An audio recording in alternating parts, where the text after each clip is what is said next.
I thank our hosts, the Egyptian government and COP27 President Sameh Shoukry, for their hospitality.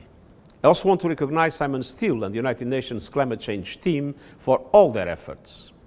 And I pay tribute to the delegates and members of civil society who came to Sharm el-Sheikh to push leaders for real climate action. That is what we need.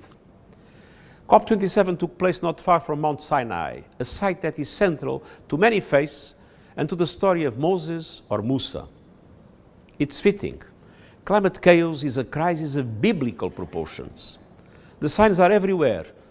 Instead of a burning bush, we have a burning planet. From the beginning, this conference has been driven by two overriding themes: justice and ambition.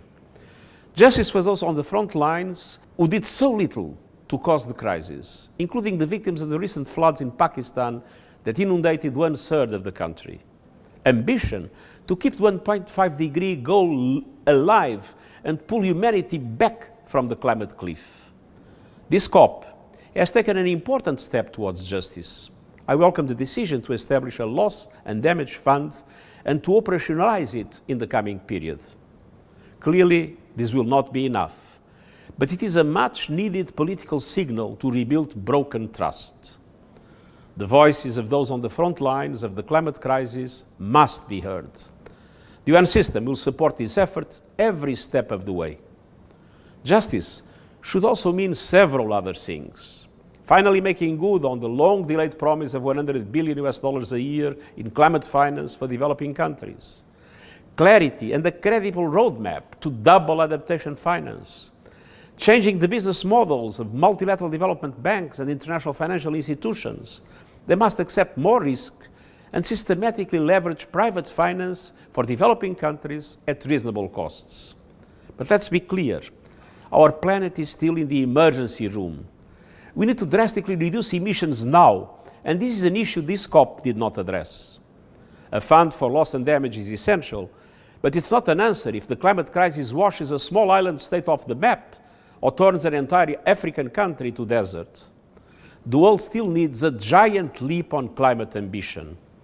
The red line we must not cross is the line that takes our planet over the 1.5-degree temperature limit. To have any hope of keeping to 1.5, we need to massively invest in renewables and end our addiction to fossil fuels. We must avoid an energy scramble in which developing countries finish last, as they did in the race for COVID-19 vaccines. Doubling down on fossil fuels is double trouble. The Just Energy Transition partnerships are important pathways to accelerate the phasing out of coal and scaling up renewables. But we need much more. That is why I am pushing so hard for a climate solidarity pact.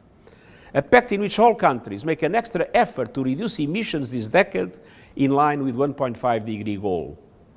A pact to mobilize, together with the international financial institutions and the private sector, financial and technical support for large emerging economies to accelerate their renewable energy transition.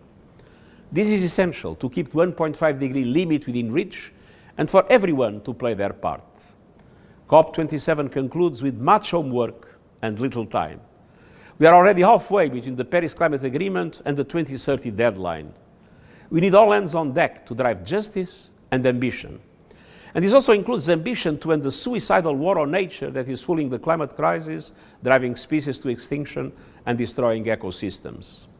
Next month's UN Biodiversity Conference is the moment to adopt an ambitious global biodiversity framework for the next decade, drawing from the power of nature-based solutions and the critical role of indigenous communities.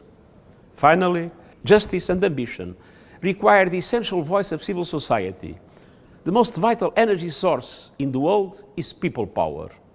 That is why it's so important to understand the human rights dimension of climate action.